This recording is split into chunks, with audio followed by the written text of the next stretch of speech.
Este programa tem apoio cultural da CNM, Confederação Nacional dos Metalúrgicos. Está começando mais um Entrevistas no Café do Sindicato dos Bancários, no centro de São Paulo. Hoje nós vamos conversar com a ativista de direitos humanos, Mônica Benício. Mônica Benício, 33 anos, nascida e criada na favela da Maré, Rio de Janeiro. Ativista de direitos humanos, feminista lésbica e militante LGBT.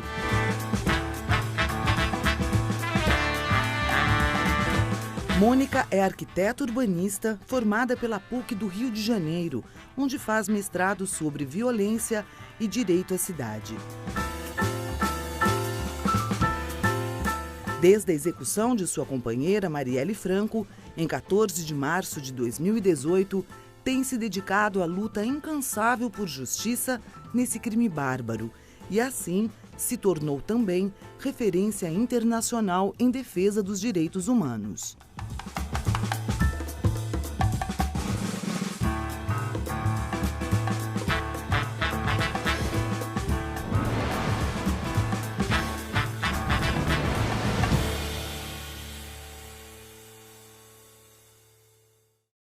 E para fazer este programa conosco estão também Mônica Seixas, jornalista, deputada estadual da bancada ativista na Assembleia Legislativa de São Paulo. E também o advogado Vitor Quarenta, que foi secretário-geral da União Estadual dos Estudantes. Agradeço muito a presença dos dois e eu tenho brincado antes de começar o programa, como nós temos duas Mônicas, temos aqui o doutor Cebolinha, e ele não gostou do apelido, porque ele é palmeirense, e o Palmeiras jogaria com o Grêmio na noite em que estamos gravando entrevistas, e como você sabe, Cebolinha é o apelido do melhor jogador gremista, o Everton, e eu, segundo os circunstantes, sou o Cascão. Embora eu seja um cara asseado e goste de tomar banho. Mas, enfim, Mônica Benício. Quero começar com um mínimo de bom humor, embora a gente saiba que a conversa com você seja uma conversa dura, pesada e comovida. Há 524 dias, a Marielle, sua parceira, sua companheira, foi morta barbaramente. E até hoje a gente quer saber quem mandou matar a Marielle. Em tudo que você já passou, já pesquisou, já sofreu, você faz uma ideia de quem mandou matar a Marielle?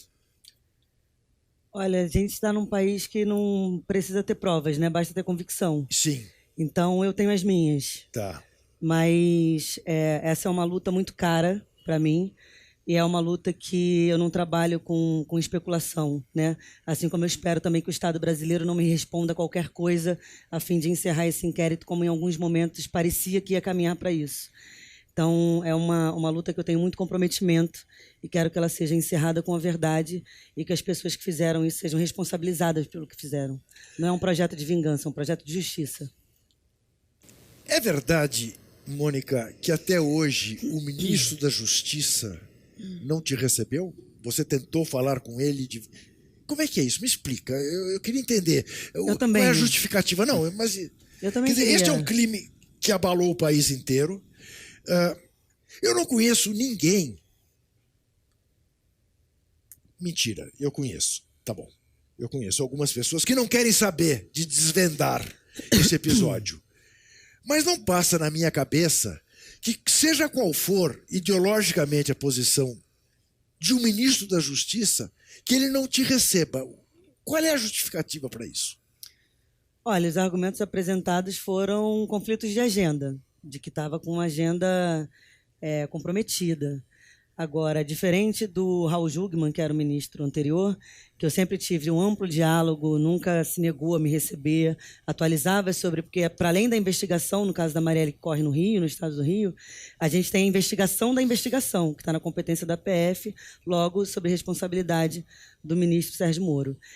E então eu queria falar, né, com o atual ministro para saber do que ele está se inteirando sobre o caso, mas nunca foi recebida. Não houve uma negação explícita, mas sempre esse adiamento... Há um conflito de agendas. Ao conflito de agendas. Se eu não estou enganado, você mora no Rio. Moro no Rio, mas estava na ocasião morando em Brasília. Tá. Mudei para o Rio recentemente. Sim, quer dizer, além do mais. Não, eu pergunto porque eu me lembro que recentemente ele esteve no Maracanã para ver um jogo do Flamengo, pôs até a camisa do Flamengo. Ele esteve no Rio. Talvez ali o conflito de agendas pudesse ser... Eu acho que fala muito também a respeito do interesse, né? Se Sim. interessa ou se não interessa. Sim. Porque, ao contrário disso, semana passada eu estava em Curitiba e pedi uma agenda com o presidente Lula, que inclusive caiu com a agenda dele no dia e me recebeu imediatamente. Então, acho que fala muito mais sobre interesse do que sobre disponibilidade de agenda. Deputada Mônica Seixas. A Mari, ela, além de várias inspirações de luta, revolução, de negritude, de feminismo, ela coloca a vida cotidiana, real, acima da figura mística messiânica do político. Eu lembro de acompanhar muito o Instagram da Mari e ver como a vida de vocês era feliz, era alegre.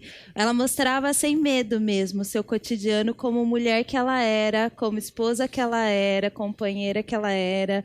E o amor entre duas mulheres é muito revolucionário, mas você sofreu após a morte mais esse golpe. Demorou muito tempo para as pessoas te reconhecerem como viúva, não? É uma sociedade que é extremamente LGBTfóbica, né? E a questão da lesbofobia ela é muito forte. Isso, inclusive, foi um grande problema para a gente ao assumir o relacionamento. E durante muitos anos isso foi um empecilho de viver o amor de forma plena e a relação de forma plena por causa disso. Mas acho que é inquestionável também a gente reconhecer que a importância de eu ter conseguido o reconhecimento da companheira e o título da viúva, isso é para a gente uma lástima, conquista, mas enfim, né? Isso é um avanço, porque a gente teve muitos outros casos em que era a amiga que morava junto e que isso ainda é muito comum. Então, é claro que o nosso relacionamento ele era público nas redes sociais, então não tinha muito como negar. E isso foi colocado, sobretudo na coletividade das mulheres lésbicas do movimento LGBT, com muita força. Então, assim, isso é uma conquista do movimento LGBT que deixou essa situação exposta à sociedade de forma que isso não pudesse ser negado socialmente. Quanto tempo vocês viveram juntas? Eu tive um relacionamento com a Marielle de 14 anos, mas a gente teve relacionamento interrompido, teve relacionamento com outras pessoas. Então foram muitas idas e vindas. O último ano a gente estava junta há 3 anos. Se eu puder fazer mais uma pergunta, você acabou pode fazer todas as perguntas. Emenda jornalista. Mas você disse que tem as suas convicções sobre quem mandou matar, mas não quer especular. Mas por quê? Você imagina, nós costumamos dizer que quando a gente de fato desvendar o motivo e quem mandou matar a Marielle, a gente deve derrubar a República. Você imagina o porquê? Porque ela não era uma mulher envolvida em escândalos de corrupção, não tinha grandes atritos com o crime, não era uma mulher que a vida levasse à violência. Você consegue imaginar? Olha, eu no início achava até que podia ser um pouco mais simples do que eu acredito que agora realmente seja. Porque tem muitas coincidências no meio do caminho dessa história toda, né, que vão sendo reveladas e que vão sendo desdobradas. A Marielle era a pessoa que eu já conhecia, que mais gostava de estar viva. Tudo para a Marielle era um evento, era festa, ela celebrava a vida o tempo inteiro. E nunca teve uma ameaça ou se entendia em risco, porque se assim pensasse de alguma forma, ela teria sido a primeira pessoa a ter alguma ação pela responsabilidade da segurança dela. Então, é muito difícil olhar para a conjuntura política e entender de não só a pergunta, né, de quem foi que mandou matar, mas o porquê mandou matar. Que essa é uma pergunta muito cara, essa é uma pergunta muito preciosa para a nossa democracia também. Porque a Marielle, dentro da Câmara dos Vereadores no Rio de Janeiro, ela era a única mulher negra. E o corpo dela, dentro daquele espaço de homens brancos, fundamentalistas, misóginos, o corpo dela por si só era uma afronta, ainda que ela fosse uma pessoa apática à política, e não era. Ela fazia uma política de enfrentamento, fazia uma política que era construída com afeto, com os movimentos sociais, um gabinete aberto às pessoas, para as pessoas poderem estar construindo isso de forma coletiva. Então, a pergunta importante também é: a quem interessava matar? A quem interessava que essa mulher não fizesse mais parte desse cenário político? O recado político ele é muito claro por trás disso, né? Ele diz que não quer o que o corpo da Marielle representava disputando os espaços de poder. Agora, a nossa resposta a isso tudo, ela também fala muito sobre um momento, porque a gente vive um momento de violência, um momento muito dramático na nossa política, mas é também um momento de esperança e de ressignificação de luta. O Lula falou uma coisa para mim no nosso encontro, que ele falou: nós nunca tivemos tantos motivos para lutar. E eu tenho pleno acordo com isso. Eu acho que a onda de violência e de truculência, ela aumenta cada vez mais pelo Estado, porque a gente também está no nosso momento de maior articulação e de maior resistência. E isso está ganhando amplitude também, assim como a truculência e essa onda desse governo fascista que a gente vem enfrentando. Então, o fato da resposta popular, da resposta social, mundial, ao assassinato da Marielle ser o que é, por si só já é um início de quebra desse sistema. E acho que quando a resposta chegar para o final do inquérito, a gente consegue derrubar o resto. Doutor Vitor. Mônica, obviamente o assassinato da Marielle gerou uma comoção não só nacional, né, mas uma comoção global. Eu lembro com muita nitidez a marcha que aconteceu, por exemplo, aqui em São Paulo, na noite, quando as informações vieram ao público. Uma marcha protagonizada principalmente pela juventude, pelas mulheres, pelo movimento negro, né? A Marielle significava... Muita gente passou a conhecer a luta dela, né? Após o assassinato. Mas ela hoje significa algo muito forte, né? Principalmente para o movimento negro e para as mulheres, mas também para a juventude como um todo, né? E não só a juventude brasileira. Talvez seja algo parecido como foi a morte do Santo Dias para uma outra geração, né? Uma marca, né? Mas uma marca também de esperança, de luta. Mas eu queria saber, assim, especialmente, qual que era a mensagem que a Marielle tinha, enquanto vereadora, enquanto militante política, para a juventude no cotidiano, né? A gente vê que ela era uma pessoa que incentivava muito, mas também cobrava muito, né? Muito dura também, que acho que é um perfil dos grandes líderes políticos, dos grandes líderes sociais, enfim. Mas queria saber um pouco disso, assim, como que era a relação dela com a juventude, assim, especialmente no Rio de Janeiro. Ela fazia muitas agendas e era assim, uma pessoa que era incansável no seu fôlego para trabalhar. Fazia agenda de domingo a domingo com mulheres, LGBTs, enfim. Mas a que deixava ela mais feliz era sempre a pauta que tinha agenda com a juventude. Porque tudo ficava num clima mais de esperança, sabe? Era uma coisa mais leve. Porque de fato, o trabalho que a gente está fazendo enquanto defensores de direitos humanos hoje, infelizmente eu não vou ver nem um terço do que eu gostaria ser concluído. Então, não tem nada que seja para mim, isso. São para as próximas gerações. E acho que o trabalho da Marielle ele era muito inspirado nisso também, assim, porque é nessa revolução que a gente acredita, que é uma revolução que é construída com afeto, com solidariedade. O mote de campanha da Marielle e depois de vereança foi "Eu sou porque nós somos". Então, essa construção ela é feita de forma coletiva. E ninguém consegue falar disso hoje com mais propriedade do que a juventude, com mais fôlego. A gente tem agora os movimentos que foram feitos pela educação, que a gente chamou de tsunami da educação. Você vê como a juventude foi para a rua para reivindicar os seus direitos. É hoje quem está com muito fôlego e quer disputar um país diferente. E é quem a gente, inclusive, tem que disputar também para construir esse país diferente. Então, a Marielle via a juventude como uma pauta muito preciosa. Acho que é a mais valiosa, na verdade. Mônica, você fez referência a um fato que me parece evidente, do incômodo que a simples presença de alguém como a Marielle causava na Câmara dos Vereadores do Rio de Janeiro. Mas tratando de símbolo, você diria que nesse aspecto, por terrível, dramático, doloroso, todos os adjetivos possíveis e imagináveis que seja. Simbolicamente, o tiro saiu pela culatra porque a Marielle virou uma coisa muito maior do que poderia ser qualquer ser humano naquelas circunstâncias da vida dele. Absoluta certeza disso. Acho que, por mais que eu ame Marielle, conhecia a potência daquela mulher, se qualquer pessoa me contasse 1/3 de todo esse desdobramento, eu diria que era, no mínimo, assim, um deslumbre de uma coisa muito maior do que poderia ser. E é um movimento que não perde força, assim.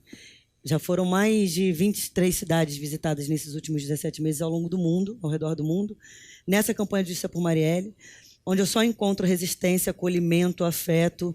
Essa Marielle que se torna o símbolo, e aí isso é importante falar também, porque é um compromisso que eu tenho com a preservação da memória dela, mas também a gente não pode esvaziar a Marielle de sua humanidade, então, porque senão ela perde a principal característica e a característica mais bonita que deu essa potência toda. Por que as pessoas se comovem tanto com a história da Marielle? Porque além da violência e da brutalidade que chocou o mundo, todo mundo, de alguma forma, se vê refletido no corpo ou na história de vida da Marielle. Marielle era uma figura que era um retrato de uma característica muito, muito básica no Brasil, né? Uma mulher negra, nascida e criada na favela, foi mãe jovem, conquistou os estudos com muita garra, fez o mestrado também com muita dificuldade, com muita garra, disputou o espaço de poder, foi eleita democraticamente. Então, assim, ela tem uma história de vida de luta e de resistência muito bonita, mas que o início dela o que a maior parte dos brasileiros vivem. Então, a gente automaticamente se identifica com um pouco de Marielle, vê um pouco de Marielle em si.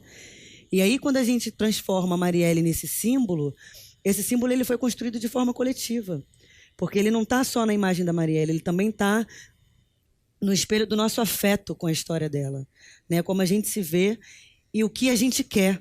Isso eu acho que é o mais bonito no movimento que é de Justiça por Marielle, porque as pessoas têm ainda fôlego para lutar por isso, porque quando olharam e foram conhecer a luta dela, falaram, essa mulher não estava fazendo nada de errado. Ela estava lutando para construir uma sociedade mais justa e mais igualitária. Isso eu também quero. Então é importante que a imagem dela não seja esvaziada da sua humanidade e que a gente também não deixe... Porque a morte ela traz essa característica que é uma característica natural, que é a coisa do conformismo, né? A gente vai colocando a saudade num outro lugar, a imagem num outro lugar, e vai passando. Eu já ouvi de inúmeras pessoas, isso é o que mais me irrita. É uma das poucas coisas que conseguem me tirar do sério. É alguém me dizer, esquece, isso não vai ser solucionado. Porque isso para mim não é uma opção. Não. Isso não é uma opção. Então, assim, essa resposta, ela não deve só à família da Marielle, à sociedade brasileira. O mundo quer saber quem mandou matar a Marielle, porque isso hoje é uma resposta que o Brasil deve à democracia. Sim. Deve a todas as pessoas que olham para a Marielle como inspiração de luta e querem a sociedade pela qual ela estava lutando para construir. Então, isso é, sem dúvida nenhuma, uma resposta que ninguém podia esperar. Claro. O corpo da Marielle é o corpo que o Brasil acha que é o mais descartável. O corpo LGBT, o corpo negro, o corpo feminino. E eles falaram, vamos matar. Nem o título de parlamentar pôde proteger a Marielle. E olha que status de poder é uma das poucas coisas que o Brasil respeita. Mas nem isso pôde proteger esse corpo que o Brasil julga descartável. Então, quando esse corpo tomba e um movimento inteiro surge com esse corpo como um símbolo, isso fala muito sobre o mundo que a gente está querendo construir. Diz muito também sobre o momento que a gente vive. Mataram uma vereadora democraticamente eleita, executada na capital do Rio de Janeiro às 9 horas da noite. Isso fala muito sobre o momento que a gente vive. Mas a resposta a isso fala muito sobre o mundo que a gente quer ter, sobre a sociedade que a gente quer ter. Então, acho que essa é hoje uma luta que não pode perder fôlego, porque ela não é uma luta só da Mônica viúva num campo muito pessoal. Não, é da certo. Mônica defensora de direitos humanos que acredita numa sociedade mais justa e mais igualitária. É uma luta de todos nós e da qual não desistiremos, haja o que houver. E já voltaremos em seguida também. Mas antes, precisamos que você se lembre do seguinte: você que acompanha a TVT e quer ajudar a manter esse canal e a Rádio Brasil Atual no ar, contribua com o nosso financiamento coletivo, com a nossa vaquinha virtual. Acesse catarse.me/TVT. Faça uma assinatura. Voltaremos em seguida.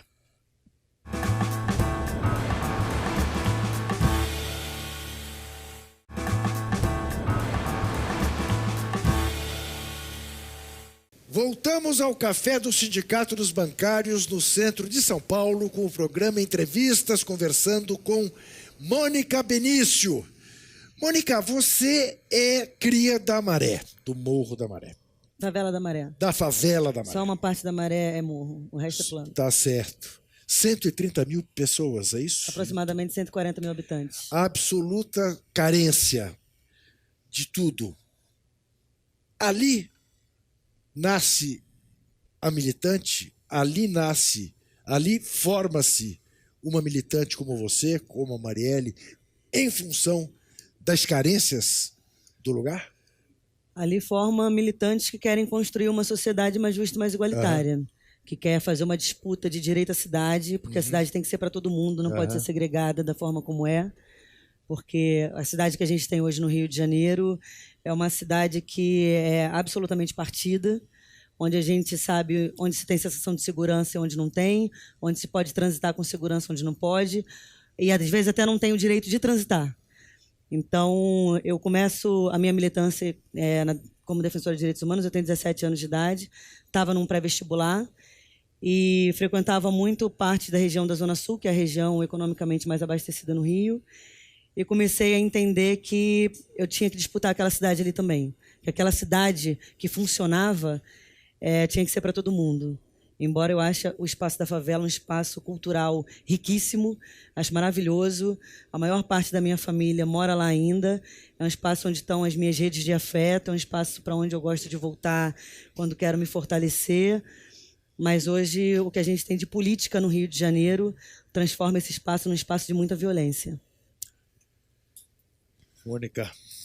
Sabe que durante a eleição de 2018, a Folha me perguntou o que era renovação política, porque eu estou num movimento de renovação, sou de mandato coletivo e etc. e tal. E eu disse que renovação política seria vingar a Marielle na urna, muito menos do que pela tag que às vezes tentam fazer virar o nome de Marielle, mas mais pelo que significa, que é colocar o povo no poder, os de baixo no poder, gente comum no poder, os pobres no poder, nós, mulheres negras, mães periféricas, para falar das nossas próprias vidas e tal. E aí, depois de eleita, mesmo com outras tantas mulheres negras eleitas pelo Brasil, a gente sente no dia a dia, no cotidiano, que o poder não é para todo mundo. Você falou que uma das únicas coisas que se respeita no Brasil é o lugar de poder, mas não é para todo mundo. Logo na posse, a gente sofreu um ataque racista muito violento contra um integrante da bancada ativista também negro, que apanhou pessoalmente do Alexandre Frota na nossa cerimônia de posse. No dia a dia da Alesp, você sente aquele tratamento de quem é essa menininha que fala doce, com um jeito tão de mulher, né? Como se ser menininha fosse algo muito errado e tão deslocado, esse meu cabelo que ocupa toda a câmera e etc e tal. Como era o dia a dia de vocês? Acho que a Marielle, bem antes de mim, porque eu ainda estou numa zona de conforto que estou cercada, eu tenho 3 outras mulheres negras ali na Assembleia Legislativa junto comigo, tem outras tantas em outras Assembleias Legislativas, agora ainda pouco, uma minoria, mas pelo menos não estou só. E Marielle, como é que era o dia a dia cotidiano? Olha, difícil. Aquele espaço, ele simbolicamente é um espaço de muita violência, né? Então, você imagina porque é uma mulher que fazia questão de falar com os trejeitos, afirmando o seu lugar de fala, que vem da favela, a sua negritude, que tinha um relacionamento público ali dentro. Então, todos os motivos para sofrer um preconceito, né? Todas as pautas que a sociedade preconceituosa ataca estavam ali, na vida cotidiana da Marielle, no corpo da Marielle. Então, não era fácil, assim.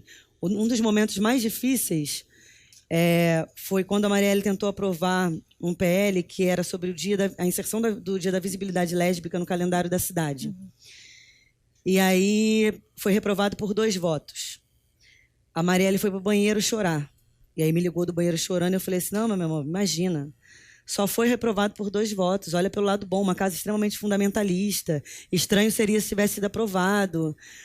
Mas ela tinha trabalhado muito, tinha articulado com os movimentos sociais das mulheres lésbicas no Rio, e aquilo falava muito a respeito da nossa vida. Então, tocava muito particularmente a ela, porque não era só a negação de um projeto de lei, de um PL, mas era também a negação da nossa história de vida, de mais uma vez o nosso relacionamento ser recusado socialmente de alguma maneira. E aí eu desliguei o telefone com ela, aí eu comecei a chorar, porque eu desliguei e falei, imagina, essa bobagem, para poder dar uma acalmada. E ela volta para o plenário absoluta, respira, tal, vai lá, faz a fala de encerramento. Mas é isso, assim, era sempre a imagem do ter que mostrar, do ter que fazer. E como é que você faz isso, né? Com orgulho, quando você está numa sociedade que te diz que você não deve se orgulhar de tudo que você é. Como é que você consegue exercer essa sua função enquanto vereadora ali naquele momento, com orgulho, e passar essa força para as pessoas que votaram em você. Foram 46.502 votos, superando assim, até os mais otimistas que acharam assim, se ela fizer 15 mil vai ser lindo. Ninguém acreditou na expressão de votos que a Marielle tinha. E isso também fortalecia muito. A política que era construída com afeto, ela se refletia como as pessoas abordavam a Marielle na rua, para pedir abraço, para pedir para tirar foto. A Marielle parecia uma celebridade, assim. Ela tinha muito acolhimento. Então, isso era uma coisa que eu gostava muito de trazer para ela o tempo inteiro. Assim, você não está sozinha. Porque tinha os dias difíceis, e eram quase todos, que tinha plenário. Ela voltava para casa, meio assim, a gente buscava repercussão social, eu buscava mostrar para ela, mas olha que resposta legal, olha que mensagem, porque as mensagens de afeto, elas eram muito maiores do que os ataques, as mensagens de ódio. Você não está sozinha. Você, depois da morte de Marielle, em algum momento se sentiu sozinha? No início, muito, tá. Sim, mas falava a respeito de uma dor muito particular. Sim. Quando eu comecei a compreender, e foram só muitos meses depois, os primeiros meses eu fiquei sem rede social, enfim, sem fazer nenhuma das minhas atividades. E aí eu tinha, inclusive, o que eu comecei a chamar de Liga das Babás. Era uma série de amigos que se revezavam, eu nunca estava em casa sozinha, eu nunca fazia as minhas atividades sozinhas. E aí depois, eu comecei a fazer agendas e me colocar publicamente. A rede de solidariedade, de afeto, ela foi absurda, assim. O acolhimento do movimento feminista, o acolhimento do movimento LGBT, isso foi, sem dúvida nenhuma, o que deu fôlego para estar continuando. Foi me entender que essa luta não era só minha e que eu estava ali representando, de alguma maneira, uma coisa que eu não estava tão certa de que acreditava, que era de que podia ficar de pé, mas que tinha muita gente me segurando, ajudando naquele momento. Então, isso ressignificou a minha vida. Vitor. Me parece muito, assim, né, quando você fala da luta pela memória, né, pela verdade sobre o que aconteceu e também pela justiça, né, entrelaça a história da Marielle com várias histórias, né, na história do Brasil, né? História dos desaparecidos políticos, né? História dos que foram torturados, mortos pela ditadura, história de centenas de milhares de anônimos, né, que durante a nossa democracia também tiveram a vida muitas vezes ceifada, muitas vezes por força, inclusive do Estado, né? Agora, eu fico me perguntando, Mônica, como é que é essa disputa no Rio de Janeiro hoje, sabe? Porque, ao mesmo tempo, ela foi assassinada no contexto de militarização, né, da segurança pública no Rio. E a gente sabe que essa luta por verdade, memória e justiça não é uma luta que está só no campo das ideias, né? É uma luta que tem inimigos reais. Veja o caso do Bolsonaro, que ridiculariza, né, a história do Fernando Santa Cruz, do Felipe Santa Cruz, né? Isso é uma coisa que não é uma abstração, né? É uma coisa muito concreta. Como é essa luta hoje no Rio de Janeiro? E um governador, né, Vitor? Um governador que hoje, terça-feira, quando estamos gravando, pela manhã, houve o caso do sequestro de um ônibus do Rio de Janeiro. O sequestrador foi morto pela polícia e ele desceu do helicóptero ali na ponte Rio-Niterói, dando tiros, vibrando como jogador de futebol. Havia uma morte, havia um... A conjuntura política no Brasil é muito dramática, mas o Rio de Janeiro... Se as nossas expectativas já eram baixas, o Rio de Janeiro conseguiu superar tudo, né? Porque é esse governador que a gente tem, É um governador que fala que a política de segurança pública está funcionando, mas um jovem recebe um tiro de bala perdida e é morto num ponto de ônibus enquanto esperava o ônibus. E aí a solução dele é, olha, a gente não tem que ficar no ponto de ônibus quando está tendo tiroteio, né? Quando está tendo... E isso, esse governador, ele me toca de forma muito particular, porque, como eu disse anteriormente, a minha família, ela mora toda na favela ainda. Então eu tenho sobrinhos, eu tenho primos, eu tenho irmãos, eu tenho cunhadas, eu tenho muitas pessoas queridas ali. E toda vez que morre uma pessoa na favela, eu fico pensando, podia ter sido meu sobrinho. A primeira vez que eu perdi uma pessoa querida assim foi a minha melhor amiga aos 17 anos de idade, que durante uma operação tomou um tiro de bala de fuzil na cabeça quando foi comprar pipoca e saiu depois de jantar. Meses depois, foi um amigo de 17 anos de idade que estava na moto. Quando a polícia entrou fazendo uma operação, ele tomou um tiro no estômago e morreu. Então, assim, esse tipo de violência é uma violência que ela é cotidiana dentro da favela.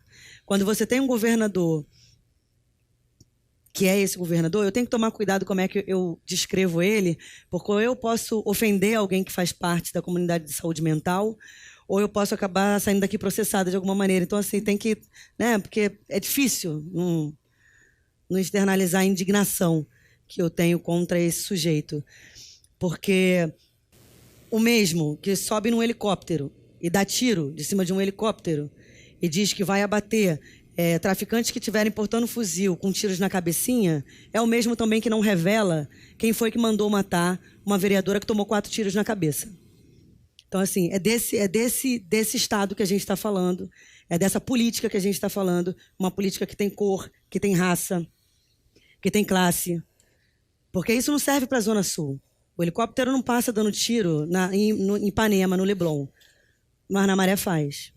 Eu tenho uma palavra: sociopata.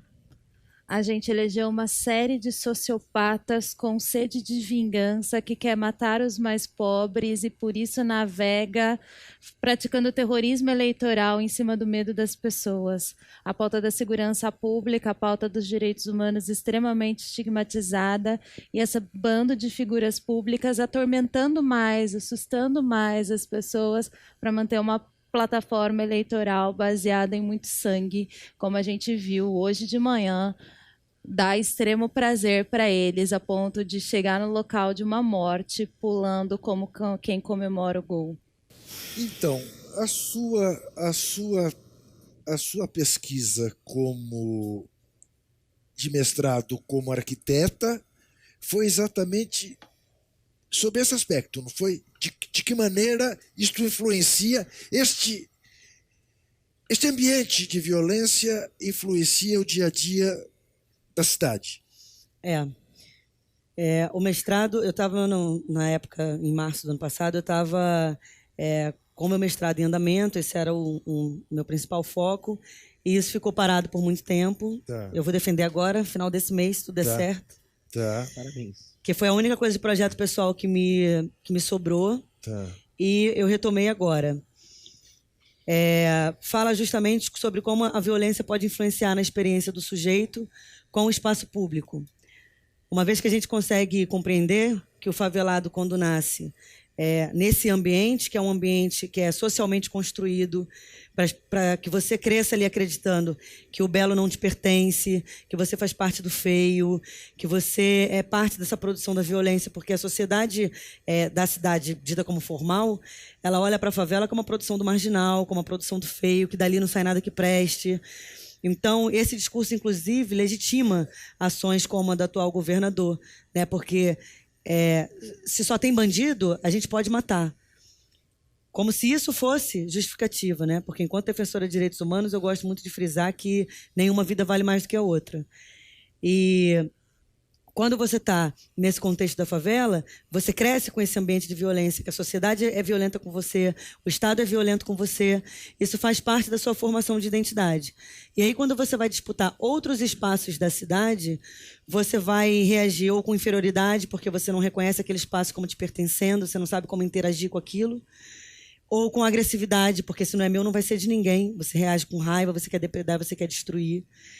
Então, é óbvio que um planejamento de política de segurança pública, ele jamais poderia romper e acabar com tudo isso. Mas eu acredito que ele pode ser uma ferramenta transformadora de um novo diálogo entre o Estado, entre o poder público e os moradores da favela, para a gente estar construindo uma coisa diferente.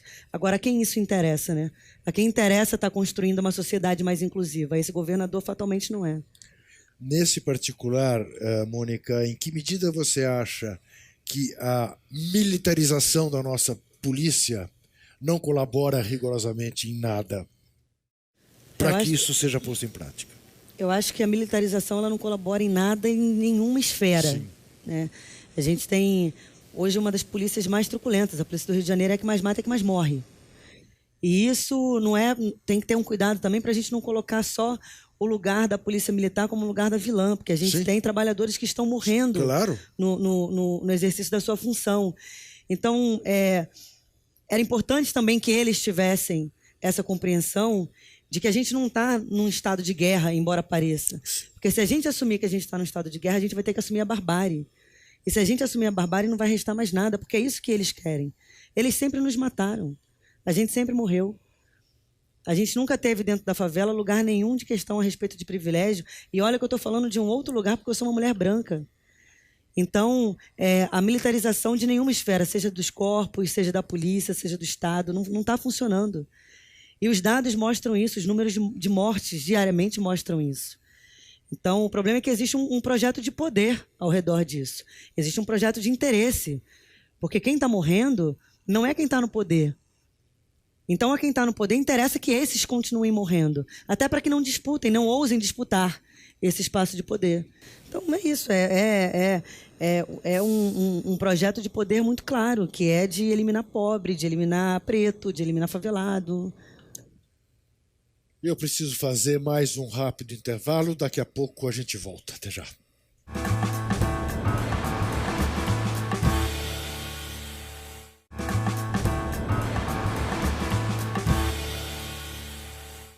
Estamos de volta ao Café do Sindicato dos Bancários, no centro de São Paulo, com o programa Entrevistas, recebendo a ativista de direitos humanos, militante LGBT, viúva de Marielle Franco, Mônica Benício. Mônica Seixas, deputada Mônica Seixas. A gente estava falando um pouco sobre segurança pública antes do intervalo, e você falou que nós, defensores de direitos humanos, eu também me reivindico, nós achamos que nenhum ser humano é maior ou que nenhuma vida importa mais do que a outra. E acho que é importante também a gente desfazer essa falsa dicotomia que nós somos contra o trabalhador, servidor público, que está amando de um trabalho ingrato, de uma guerra que não precisava existir, que é o policial militar. Eu acho que as mães, sobretudo as mães pobres, elas estão unidas pela dor. Elas choram a morte do seu filho favelado, do seu filho negro e a morte do seu filho policial, morto em nome de uma guerra. Um tweet muito famoso da Marielle também, uma guerra que precisa acabar antes que mate mais um monte de gente. É sobre essa guerra exatamente, a razão dela, que a gente precisa falar quando a gente quer falar de fato de uma segurança pública, que é o direito de ir e vir e etc., de todos. E era esse adendo que eu queria fazer. Mas sobre o direito de ir e vir, acho que a gente precisa humanizar mais, não só a figura da Marielle, mas a figura de nossas mulheres fortes, combativas, que estão aí na linha de frente da luta. Então, eu queria só perguntar como é que você está, e se você se sente segura de ir e vir, como é que você está vivendo esse momento? Essa é uma pergunta que eu estou evitando até na terapia, então vamos com calma. Desculpa. Não, imagina. Só queria fazer uma observação na sua fala inicial, porque quando a gente fala de defensores de direitos humanos, aí você acha muito assertiva que a gente tem que mostrar o lado, o que é para... existe no Brasil a imagem a tentativa de criminalização do defensor de direitos humanos, né? E aí a gente tem aí esse presidente que não me deixa mentir nas inúmeras declarações que dá. Isso também é um projeto de poder. É interessante que o Brasil criminalize os defensores de direitos humanos, porque a gente está disputando uma sociedade que não está falando com esse governo. Então, a gente tem que deixar claro, né, que quando a gente diz que não tem que hierarquizar a vida, também não tem que hierarquizar a dor.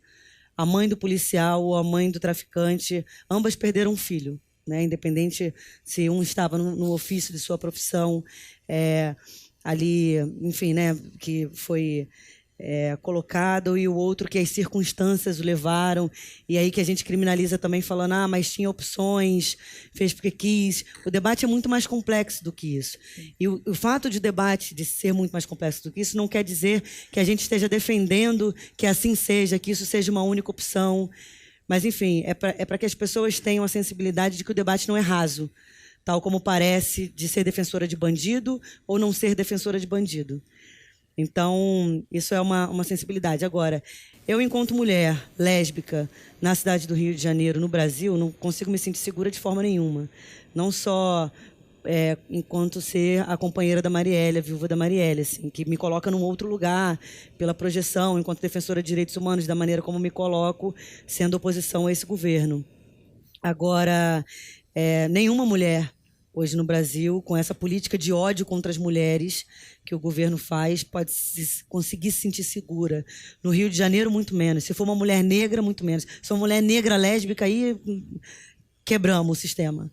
Então, é muito doloroso, né? Você ter que lidar com todas essas dores pessoais e ainda fazer um enfrentamento social, ainda fazer um debate político de que isso tem que ser desconstruído. Agora, no campo pessoal, não tem um dia que seja um dia bom. Agora, todos os dias são dias de resistência, mas já eram também, né? Por ser esse corpo político da mulher lésbica que transita pela cidade. Mas era num ambiente, como você conta, em função da Marielle ser da forma como era, momentos felizes, de riso, de alegria, de curtição da vida, de acreditar no amanhã. Isso tem um prejuízo de que tamanho? Incalculável. E esse prejuízo a gente não consegue mensurar, assim. Porque eu estava falando isso recentemente na conversa com uma amiga, que quando eu hoje leio as notícias do assassinato da Marielle e vejo a foto dos assassinos, dos acusados a serem os assassinos, executores, eu fico pensando de como isso me tocou pessoalmente, né? E aí, a minha pergunta, eu me vi perguntando por que eles fizeram isso comigo. Tá. A pergunta foi para um outro lugar, sabe? Tá. E é muito difícil. Eu não vou falar disso, senão eu vou chorar, vou borrar a maquiagem. Tudo bem, não. E é absolutamente humano que seja assim, né? Tá. Não se culpe por isso.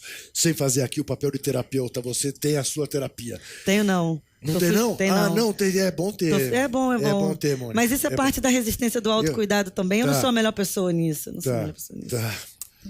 Mônica, eu fico imaginando também um pouco como ao longo desses 524 dias é a reação das pessoas. Frise isso, né, Vitor? 524 dias, minha gente. Eu conto todos eles no Twitter diariamente. 524 dias. E o país, o mundo não sabem quem mandou matar a Marielle. E eu imagino que a reação das pessoas... Eu não estou falando das pessoas, né, que a gente encontra em atividades ou, enfim, cerimônias, algumas, as famosas, né? Mas os anônimos, né, que você certamente encontra no Rio de Janeiro, junto à sua família, enfim. Qual que é a média, assim, no sentido de o que mudou? Como as pessoas reagem hoje em dia, assim, sabe? Qual que é a reação que elas de uma certa forma entregam a você, assim? E aí eu queria só colocar uma outra pergunta, que é qual foi a reação do presidente Lula com a sua presença, quando vocês se encontraram agora recentemente em Curitiba, assim, esses dois contrapontos, né? Tá, vou começar pelo do Lula, então, que é mais curto. Eu já tinha encontrado ele, eu quase pensei em pedir desculpa para ele, inclusive, porque eu tinha encontrado ele na Lapa, e foi um evento que teve na Lapa, que foi 2 dias, acho que antes da prisão dele. Foi muito recente. E também estava muito recente, né, da execução da Marielle. Então, eu estava cheia de remédio, né, tipo, entendendo nada da vida. E aí eu fui, quando eu me vi, não sei nem como é que eu fui parar lá, eu tenho uns flashes assim da minha vida nesse período. E quando eu me vi, eu estava no palco do Circo Voador, com o Lula falando, aquele palco cheio, aquelas luzes, e eu falei, meu Deus, o que eu estou fazendo aqui? né? Eu emagreci 14 quilos em um mês, assim, porque eu parei de comer, eu não aceitava nada, assim. Fiquei alimentando à base de pouquíssimos líquidos, que era o máximo que as pessoas conseguiam me fazer aceitar. Então foi um momento muito difícil. E aí quando ele veio todo solidário, todo solícito, assim, me abraçar, prestar condolências, eu estava uma coisa meio assim, obrigada. E aí agora nesse encontro foi uma coisa mais... A gente tinha falado em outros momentos, e aí foi muito mais acolhedor, assim. Ele está ótimo, é muito inspirador ver a força dele, falar, meu Deus, esse homem nessa conjuntura toda, e aqui muito disposto, obstinado a provar a sua inocência, e com todos os acordos que já poderia ter feito para poder sair, para poder aproveitar um pouco da vida, e não tem acordo com isso, porque a convicção dele de que ele vai sair dali inocente é muito maior. E aí eu disse depois, logo quando saí, assim, se tinham palavras que podiam estar unindo Lula e Marielle nesse contexto, era resistência, era inspiração e era injustiça também. Era de ver, assim, por mais divergência que eu tenha, o Lula é inquestionável o cara que fez mais pela população brasileira.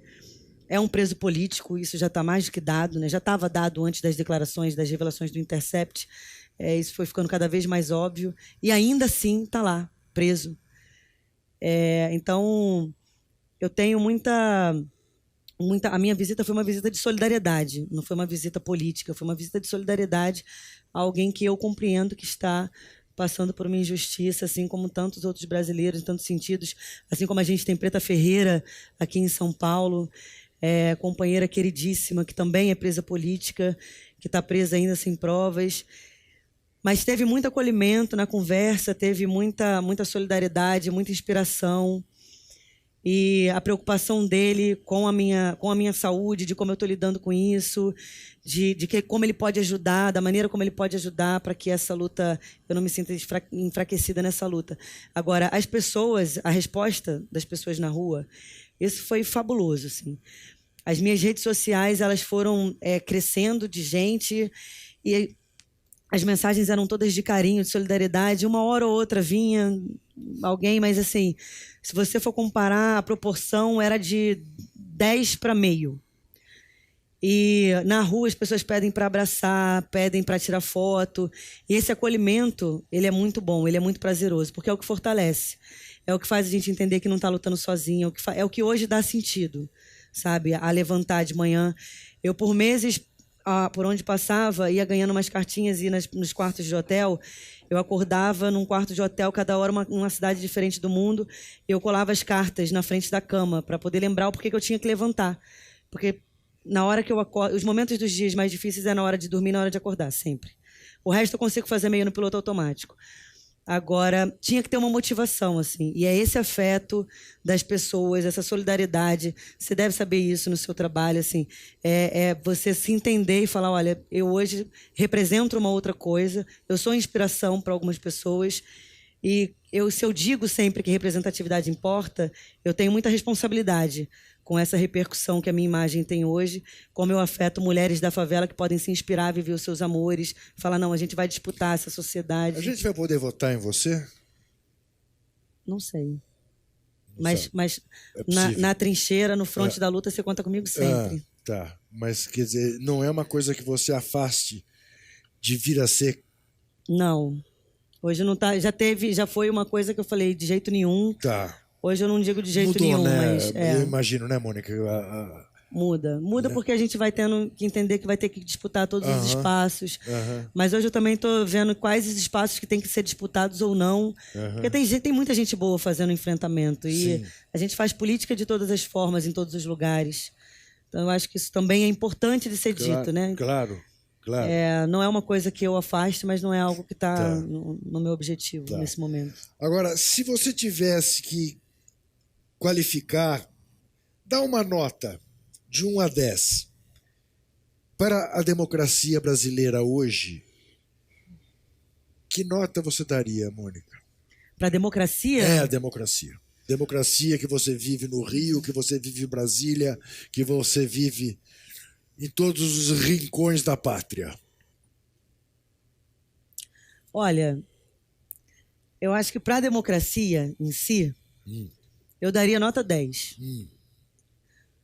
Porque, de alguma maneira, a gente tem um lampejo de esperança que isso aqui ainda seja um regime democrático. E acho que essa esperança tem que ser fomentada, ela tem que ser mantida, porque senão a gente vai entregar o jogo. E ninguém está aqui para entregar jogo nenhum. Agora... Aqui é Corinthians, sabe, né? Acompanhei o debate nos bastidores. Sim. O debate caloroso nos bastidores. Agora, para o sistema que a gente tem hoje, para o governo que a gente tem hoje, que se diz democrático, para essa democracia desse governo, eu daria -1. Tá. Porque esse governo nada tem de democrático. A gente está num governo neofascista. Você é capaz de parar para pensar onde é que nós erramos de permitir que as coisas chegassem a esse ponto? Essa figura em Brasília, essa outra no Rio de Janeiro, a que temos aqui em São Paulo, que é tudo... São horrores diferentes, mas são horrores. Da despolitização, do obscurantismo. O que aconteceu que a gente permitiu que as coisas chegassem a esse ponto? O Lula citou Mia Couto na nossa conversa e eu fiquei muito impactada com a frase porque, como arquiteta, eu desenho tudo na cabeça, né? Eu vou falando e a narrativa vai se montando na minha cabeça. E ele disse, em tempos de ódio, as pessoas se escondem dentro do monstro. Isso. E como é que a gente tem o atual presidente? Como é que ele chega no poder? Primeiro por razões ilícitas, né? Que teve aí, tá posto. Mas, para além disso, ele chega fazendo o que é o mais fácil, que é a política de ódio. É fácil você fazer política de ódio, porque você tem que convencer o outro com uma coisa muito simples, que a culpa não é sua, que tá tudo ruim porque a culpa não é sua. Se a culpa não é sua, a culpa é do outro. Se a culpa é do outro, o problema é do outro que está tudo assim. Então, fazer política baseada no ódio é muito fácil. E a gente tem duas figuras, tanto o governador do Rio de Janeiro quanto o presidente da República, não deveriam ter passado de uma piada de mau gosto. O presidente estava quase 30 anos no parlamento falando as maiores atrocidades, só era conhecido pelos seus discursos, que eram discursos de extrema violência, de repúdio, e a gente falhou. Porque a gente ficou rindo, achando que era um absurdo, assim como achava que Trump também poderia ser presidente. Ficou olhando e falando, nossa, esse cara nunca vai virar presidente da República. E demoramos muito para fazer uma mobilização séria, para fazer um debate sério com uma esquerda que tinha, sim, potência para poder chegar à presidência de novo, uma vez que a nossa presidenta sofreu um golpe com características misóginas, né? Porque, para além de tudo, a gente tem... Quero ver como é que os professores de história vão explicar o Brasil na última década. Assim. Eu, sinceramente, não gostaria de ser professora de história. Agora, falhamos nisso. Acho que a gente falhou porque a gente não se articulou, porque a gente subestimou. O governador do Rio de Janeiro, eu sou carioca, estou ali num debate político diário e nunca tinha ouvido falar desse homem. De onde esse homem surgiu? Ele surge do nada e se torna governador. E olha a postura disso. Nós vamos virar esse jogo, Mônica? Eu não estaria aqui se não acreditasse nisso. Tá. Eu também não. Que bom. Nem eu. Você? E você? Também não. Agora a gente tá no mesmo time, hein? É isso. Agora Tá eu gostei. Juntou um palmeirense aqui Aí. com um corintiano. A Mônica não gosta muito de futebol. E você? No campo eu só sei quem é a bola. Só sabe, mas pelo menos sabe quem é a Então bola. a gente já formou dois times Já aqui. é. Os que gostam de futebol e os que só sabem quem é a bola no campo. Tá tudo certo. Saiba você que o futebol vai muito além da bola.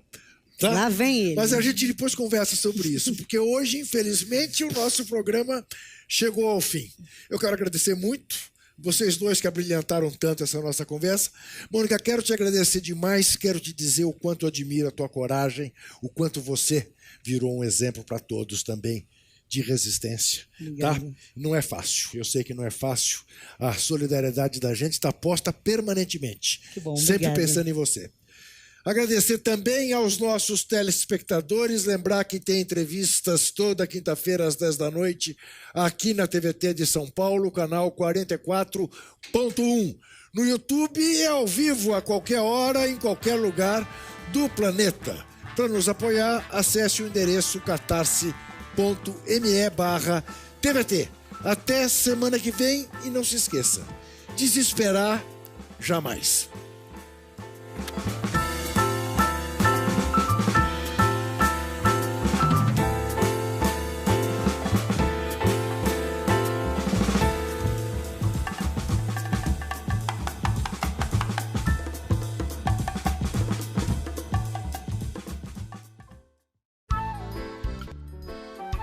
Este programa tem apoio cultural da CNM, Confederação Nacional dos Metalúrgicos.